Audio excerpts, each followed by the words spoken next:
हर कवि को विद्वानी कहत साधु महिमा सकुचानी। ब्रह्मा विष्णु महेश सत्संग के लाभों को गिनाते गिनाते हजारों वर्ष लगा दिए, फिर अंत में बोले और कितने लाभ होते हैं, ये हमारी समझ से बाहर है, अब हमसे जो विशेष हैं उनसे अनंत लाभ, अनगिनत लाभ। हानि कितनी है, हानि कितनी है सत्संग करने से?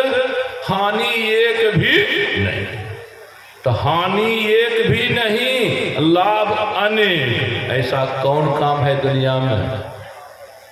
हम आपके भीतर में हरदम होते रहता है क्या?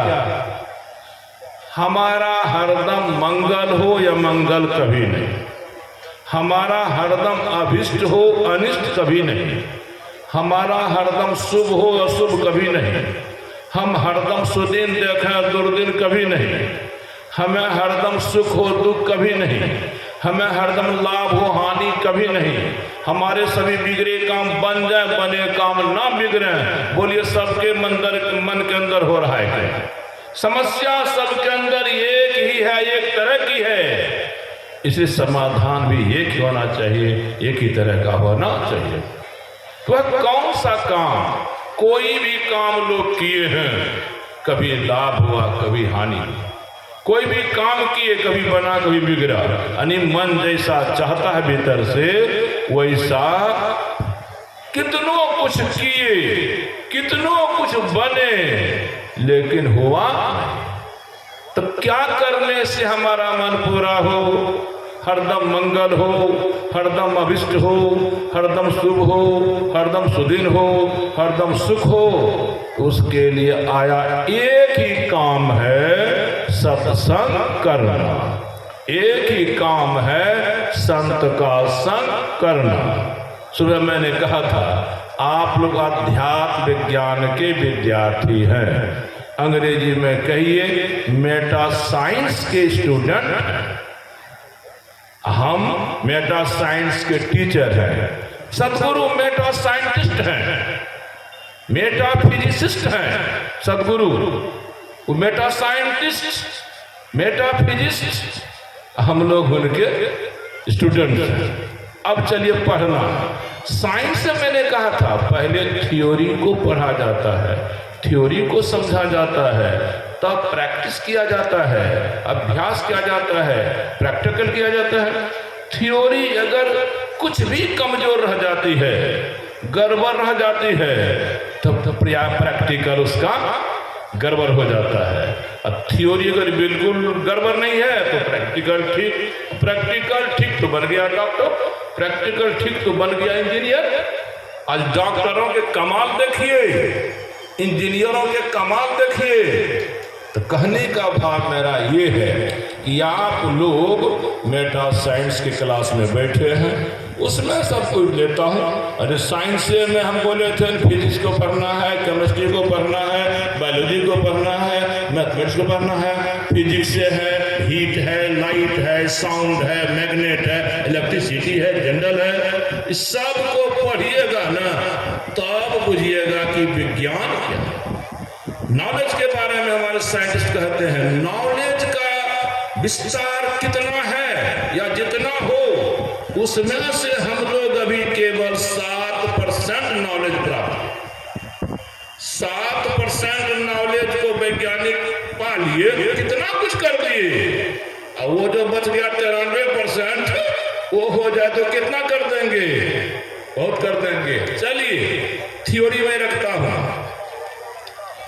एक घड़ी आधो घड़ी, आधो में पुनियाद, तुलसी संगत साधु की हरे कोटि अपराध। आप लोग जानते इस दोहे को भी गोस्वामी तुलसीदास बोले। ऐसी ही बात सदगुरु कबीर भी बोले हैं। एक घड़ी, वहां आधो घड़ी, यहाँ आधी घड़ी। एक घड़ी आधी घड़ी, आधी हूं से कबीर संगत साधु की कटे कोटि अपराध। बोलिए दोनों संतों ने एक ही बात कही कि नहीं? का साधु के संग से या सत्संग से पाप खत्म हो जाते हैं। तो कितने? कटे कोटि अपराध, हरे कोटि अपराध। एक आध पाप को कौन कहे, करोड़ करोड़ पाप हो गए हों। छोटे मोटे पाप को कौन कहे, ब्रह्म हत्या भ्रूण हत्या जैसे बड़े बड़े पाप हो गए हों। थोड़े बहुत पाप को कौन कहे, पापों का पहाड़ जैसा ढेर लग गया हो। ये संत कह रहे हैं इतने पाप भी हो जाएं, ऐसे ऐसे पाप भी हो जाएं, तो घबराओ, डरो नहीं। जानकार के क्यों नहीं डरेंगे? आप ही लोग तो परमात्मा के बनाए कानून को सुनाते हैं। क्या सुनाते हैं?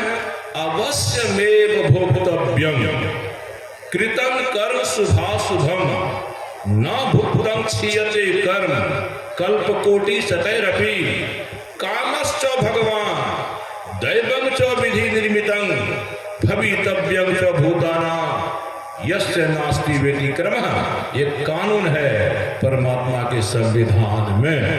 मनुष्य के जीवन में जो पाप पुण्य हो जाते हैं, उन पाप पुण्यों के भोग उनको भोगने ही पड़ते हैं, चाहे भोगने के लिए कल्प क्यों ना बीत जाए, 4 अरब 32 करोड़ वर्ष क्यों ना बीत जाए।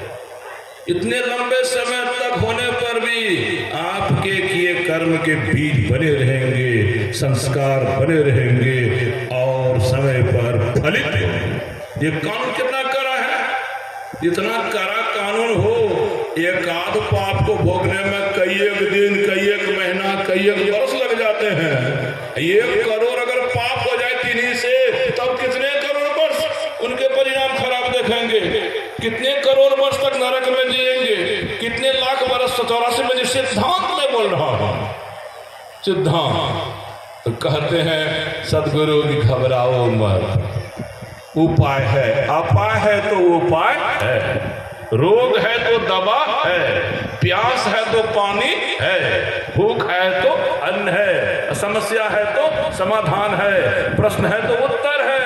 ऐसे है। अपाय तो हो गए पाप, उपाय सुनो। सुनवे किए एक घड़ी, कितने समय की घड़ी कहा जाता है? पुराने लोग जानते होंगे, अब तो नहीं चलता है। उपेंद्र बाबू ये घड़ी कितना समय है? पुरनको लोग नहीं जानते,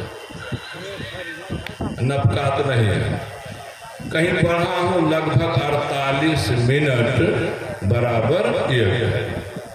लेकिन माय बहन बोलती है कितनी, आज कितनी हिंदी गलगन है, क्या घड़ी मार लगे, इंजरिया क्या घड़ी, अनहरिया क्या घड़ी, उनकी भाषा है।